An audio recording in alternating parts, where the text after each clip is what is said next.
Tuesday, January 27th, 2026. Hello. Now, if you are listening to this right as we drop it, you might hear a little extra vibration of excitement in the studio today. I am definitely feeling it. And that is because tomorrow, literally tomorrow, Wednesday the 28th, the doors are swinging open on something truly spectacular. We are talking about the opening of what is often called the most beautiful ephemeral garage in the world. It is a massive week for the automotive world. Mm. We are, of course, talking about Retromobile 2026, held right here at the Paris Expo Porte de Versailles. Yes. Consider this your strategic briefing. Your guide. Exactly. Whether you are a high-rolling collector ready to, drop 7 figures on a chassis number with a racing pedigree, or you're a total newbie just looking for your first vintage ride. Oh, maybe you just love the history. Right, or you just love the smell of old leather and gasoline. This is your guide. We have pulled together the official event guide, the press releases on the 2026 program, and even some statistical recaps from the 2025 edition to give us a sense of scale. And our mission. Our mission is to make sure you navigate this 50th anniversary edition like a pro. And you hit on the key phrase there, 50th anniversary. That is the headline. But, when you look at the source material, there is actually something much bigger happening beneath the surface of the birthday cake, so to speak. I love it when you find the hidden plot lines. What are we looking at? Well, usually we think of Retromobile as this quintessentially Parisian event. It's the French touch applied to internal combustion. Sure. But the documents we are looking at for 2026 reveal a major strategic shift. Yeah. We are witnessing a significant expansion of the brand. Retromobile is going global. All right, let's unpack this, because 50 years is a long time. Half a century of automotive passion, as the brochures say. Yes. That's a lot of history to celebrate in one week. It is. Since 1976, this has been the meeting place. While they are popping champagne for the 50th in Paris, the organizers, Comme Exposium, are simultaneously launching a premiere edition across the Atlantic. Wait, really? They're exporting this very specific European collecting culture? Exactly. Retromobile is launching in New York City. The sources highlight that this 2026 year is exceptional in 2 respects: the 50th anniversary in Paris and the first American edition in the heart of New York. Wow. It's a bold move to take a brand that is so specific to the European collector culture and plant a flag in the U.S. market. But does the source material say how they're planning to bridge that gap? I mean, the collecting culture, what people buy in Ohio versus what they buy in Lyon, are historically pretty different. That leads us directly to the biggest business news in these documents. Okay. Comme Exposium has announced a multi-year partnership with the auction house Gooding Christie's. Gooding Christie's. That is a heavy hitter. A very heavy hitter. This collaboration is designed to offer what they call the most beautiful plateau of vehicles for auctions in both Paris and New York. Ah, okay. It signals a consolidation. By linking the Paris anniversary with the New York launch through a single high-end auction partner, they are effectively creating a transatlantic bridge for high-value collecting. So the subtext here is that if you are a serious collector, you can't just pay attention to one market anymore. Retromobile is forcing you to look at the global picture. Exactly. It raises the stakes significantly. Yeah. But let's bring it back to the ground level, specifically to the floor of the Paris Expo. Yes. Because while the business strategy is fascinating, most of our listeners are probably wondering, if I walk through those doors tomorrow, what am I actually going to see? Right. Let's talk logistics. I've got the map in front of me, figuratively speaking, and it looks massive. If I actually want to buy something and not just drool over the displays, where do I go? Let's start at the very top. If I just won the lottery, where am I heading? You are heading straight to Hall 1.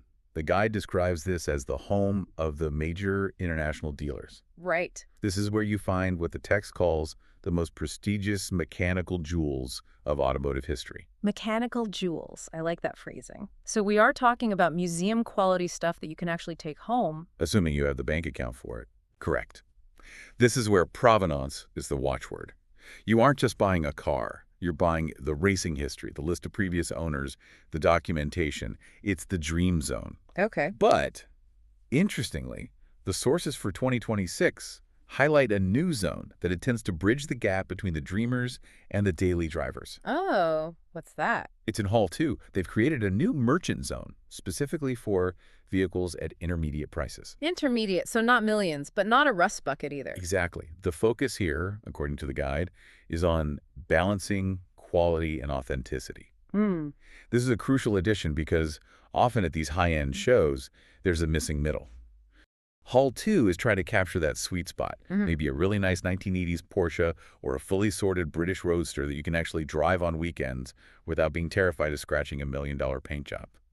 I love that. It makes the hobby feel a bit more accessible to the person who maybe isn't an oil tycoon but still wants quality. It does. Because sometimes you go to these shows and you feel like if you don't have a spare castle to store the car in, you aren't welcome. Right, and that's a barrier to entry the industry is trying to solve. Hall 2 is the solution.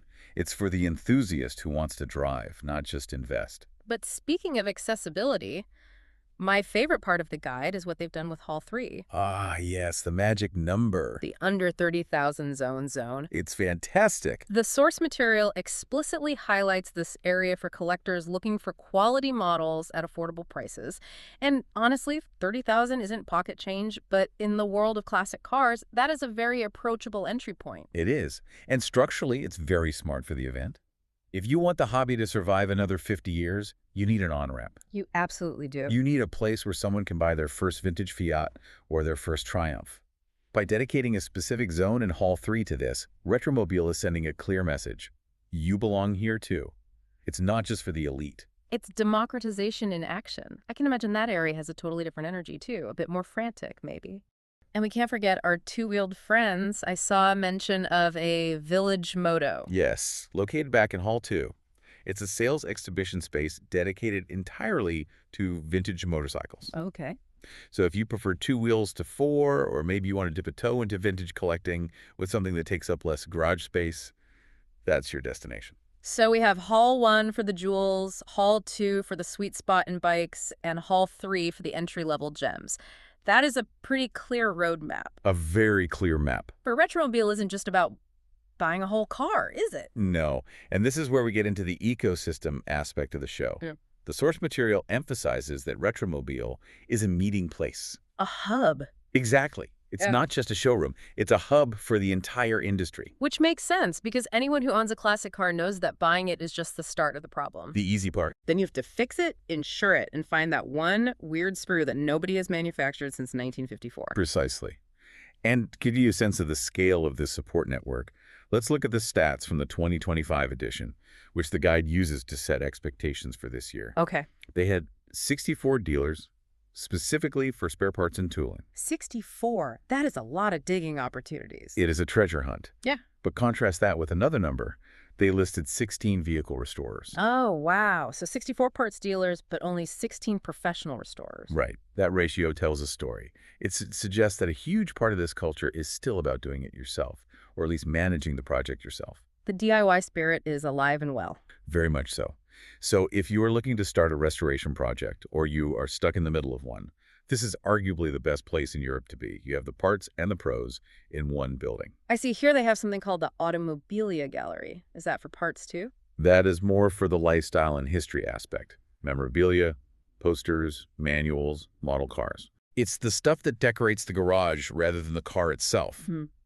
But for the hard parts, the greasy bits, you want to look at the parts exchange. Okay, looking at the schedule, when is that? Because I feel like that's the kind of thing where you need to be there early before the good stuff is gone. You are absolutely right. The guide specifies the dates for the parts exchange as January 29th and 30th, located at Pavilion 7.1. Note that down, listeners. January 29 and 30. That is where the real digging happens. Yes. If you are looking for that specific carburetor for a pre-war Citroën, Pavilion 7.1 is your best bet on those days. It really feels like an archaeological dig sometimes. It does, and that's part of the charm. But beyond just buying things, there is the knowledge transfer. Right, the expertise. The sources mention the presence of the FVE, the Fédération Française des Véhicules d'Époque. That's the big federation for vintage vehicles in France, right? Correct. They are running workshops throughout the event. This is crucial because the regulatory landscape for old cars is always changing. Low emission zones, registration categories, import taxes. The bureaucracy. Exactly.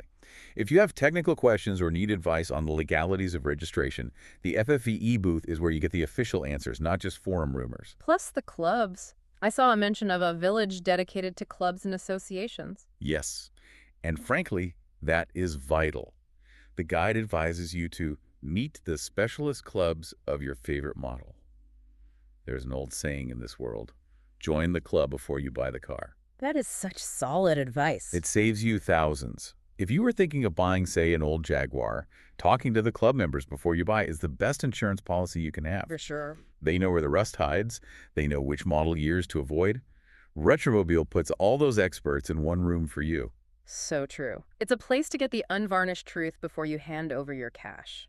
Now let's pivot for a second. We've talked about digging through parts bins in Pavilion 7.1 and negotiating deals in Hall 3. Getting your hands dirty. Right. But what if I want the opposite experience? What if I want to feel like royalty? Then you are interested in the Le Club offer. Club. Sounds fancy. What does that get me? It is designed as a VIP experience. The source mentions it is a partnership with the Riva Lounge, which, if you know the boat brand Riva, screams luxury. Oh, yeah. Polished mahogany, Italian style, La Dolce Vita. Very chic. Exactly. The perks are designed to remove friction. First and foremost, skip the line access. Which for the 50th anniversary is probably going to be crucial.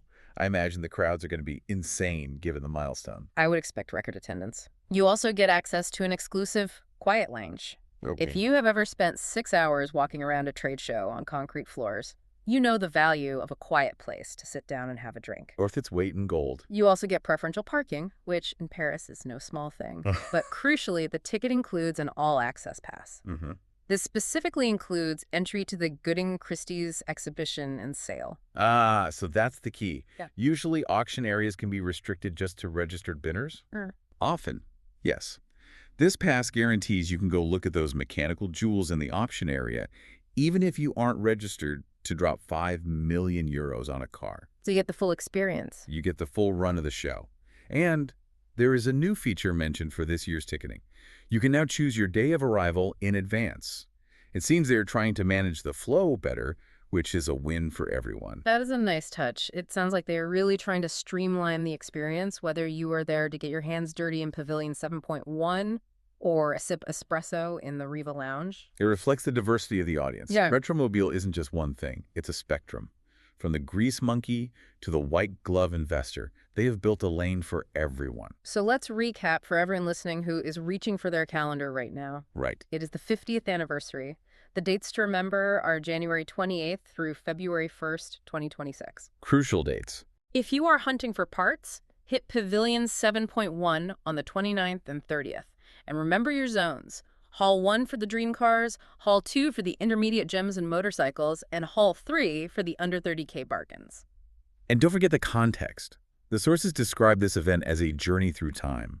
When you walk through those doors, you aren't just looking at metal and rubber. No. You are looking at preservation. You are looking at stories. Yeah. The fact that we have 16 vehicle restorers and 64 parts dealers listed in the ecosystem shows that this is an active living history. It's about keeping these machines alive for the next generation. It really is. It's the most beautiful ephemeral garage, but the passion is permanent. I do have one final thought, though. If we connect this back to the big picture we started with, the expansion to New York. Yeah. What's your take on that? It raises a fascinating question for the listener to chew on.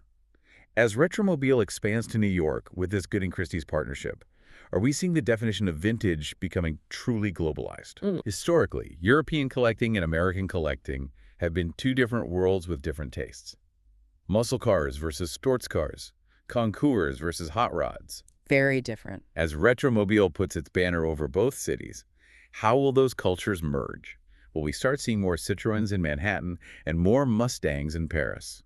That is a really provocative thought. Are we entering the age of the global garage? I guess we will have to watch the auction results to find out. Indeed. It will be the subplot to watch over the next few years. Well, there you have it. Your strategic guide to the 50th anniversary of Retromobile. Get your ticket, choose your day, and enjoy the ride.